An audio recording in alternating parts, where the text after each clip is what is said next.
तो ये कहना जो लोग आज हमको प्रवचन दे रहे हैं अनुशासन का, ये तो अपने गिरबान में झांकना चाहिए ना कि जब सूट करता है तो निष्ठा, ईमानदारी और डिसिप्लिन हमें को चाहिए, जब नहीं करता तो और ये राजनीति में मैं समझता हूँ ये समानता है।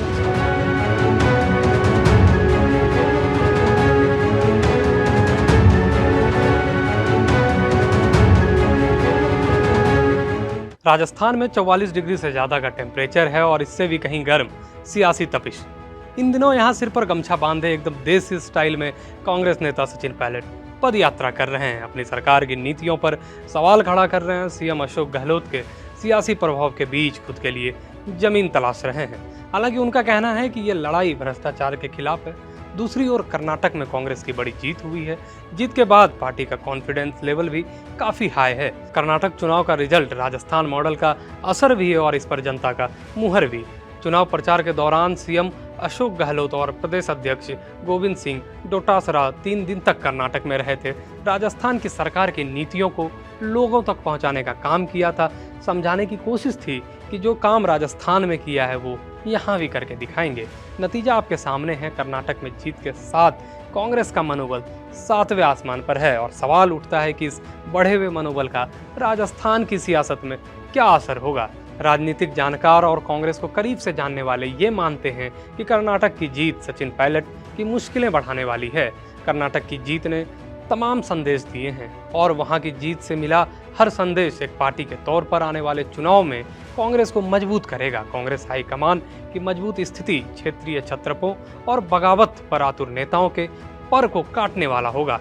कर्नाटक की जीत के मायने को देखें तो इस जीत में पार्टी कार्यकर्ताओं और नेताओं का कॉन्फिडेंस बढ़ा है। इसके साथ ही राजनीति में ये मैसेज गया है कि लोगों का भरोसा कांग्रेस की नीतियों पर है। आला कमान मजबूत हुई है और राजस्थान मॉडल सक्सेस है। इसके अलावा बात राजस्थान के लिहाज से भी की जाए तो कोई शक नहीं कि गहलोत मजबूत हालात में है। पार्टी हाईकमान गहलोत के अनुभव का सम्मान करती है। पार्टी के ज़्यादातर विधायक उनके साथ हैं। उनकी नीतियां और हाल के दिनों में लिए गए उनके फैसले से उनकी पकड़ पहले से कहीं मजबूत है।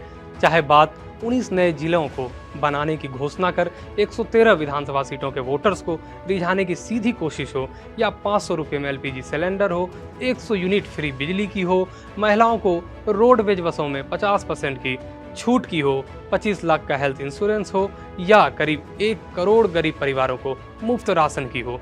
यानी कुल जमा ये है कि गहलोत कुर्सी छोड़ने के मूड में कतई नहीं है। वो पूरी मजबूती से कांग्रेस की सरकार की दोबारा सूबे में वापसी का दम भर रहे हैं।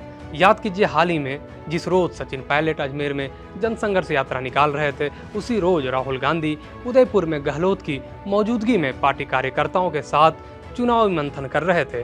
गहलोत खुद राहुल गांधी को रिसीव करने एयरपोर्ट तक पहुंचे थे। यानी संदेश साफ है, कांग्रेस हाईकमान बगावत करने वाले के सामने झुकने को तैयार नहीं है। यानी अभी पायलट बनाम गहलोत की जंग में कांग्रेस हाईकमान गहलोत के साथ दिखाई दे रहा है और पायलट मुश्किल में है। फिलहाल के लिए दीजिए इजाजत। देश और दुनिया की तमाम अपडेट्स के लिए देखते रहिए ABP लाइव।